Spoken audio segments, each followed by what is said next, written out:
تمہاری شہرت میں اور اضافہ کرے، تمہاری صلاحیت میں اور اضافہ کرے۔ جی، آج کل یوتھ میں ہم نے ایک ڈپریشن کا ایلیمنٹ پایا ہے. Every one is frustrated, every one does not know what to do, where to go. Youth کو یہ بھی نہیں پتا کہ بڑے ہو کے ہمیں کیا کرنا ہے، کس ڈائریکشن میں جانا ہے. جس سے بھی بات کریں وہ یہی کہتے ہیں کہ ہمیں پڑھنا ہے اور باہر جانا ہے. What is the thing required to eliminate that element of frustration in the youth? دیکھیے بات ان کی بات بھی ٹھیک ہے نوجوان نسل کی، جی کہ ماں باپ اتنا سب پیسہ لگاتے ہیں، اتنا سب کچھ کرتے ہیں. کس لیے سب کرتے ہیں؟ اس لیے کرتے ہیں کہ ان کی اولاد پڑھے لکھے، زندگی میں کوئی مقام حاصل کرے، کچھ کام کرے، جی اور اسی طرح سے پھر اس کی آنے والی نسل اس کو دیکھے اور اس کو اپنا رول ماڈل بنائے. جب وہ پڑھ لکھ کے پریکٹیکل زندگی میں داخل ہوتا ہے تو اس پر ہر چیز کے دروازے بند ہو جاتے ہیں، جی نوکری کے، بالکل. آگے بڑھنے کے، صلاحیت کے.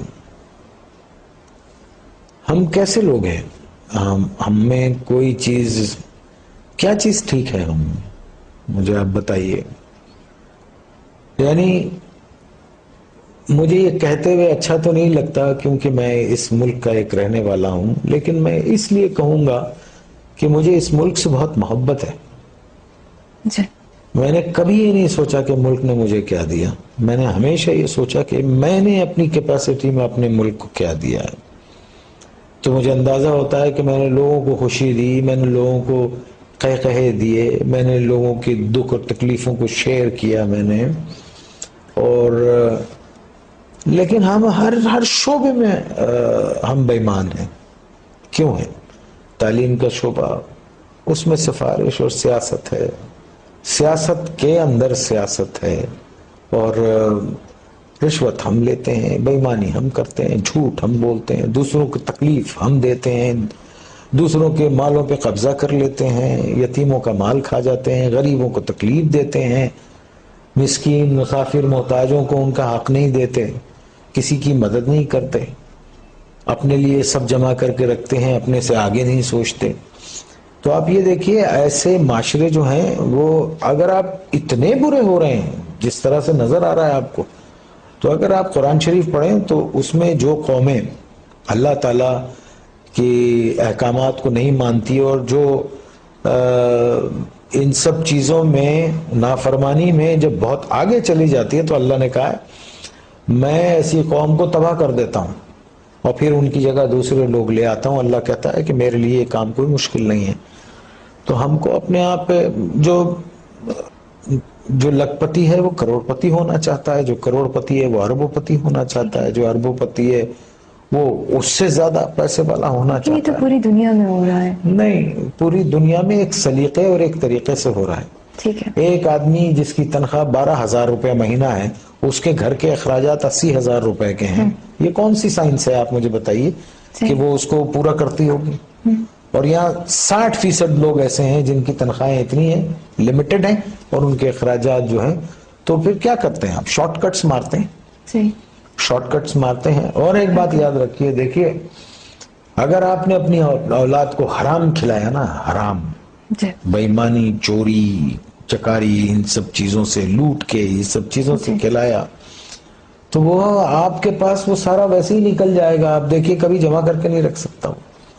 اگر اس کے پاس رہے گا، جمع بھی ہوتا ہے، تو ایک ڈیزاسٹر ہوگا اور سب ختم ہو جائے گا.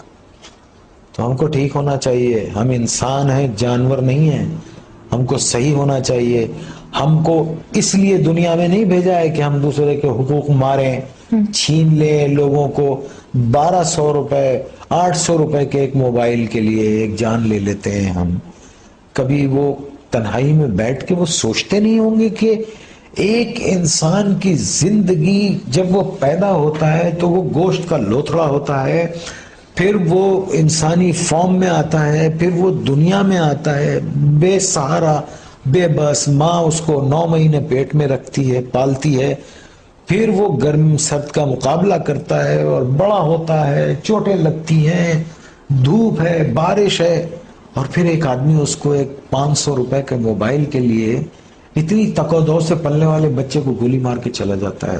اللہ استغفر اللہ. آپ مجھے بتائیے یہ کیا جنون ہے؟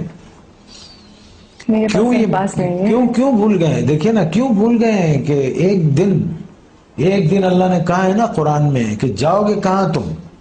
آؤ گے تو تم میرے پاس نا. اور پھر اللہ نے کہا ہے کہ میں تم کو سب بتا دوں گا کہ تم کیا کیا کرتے تھے.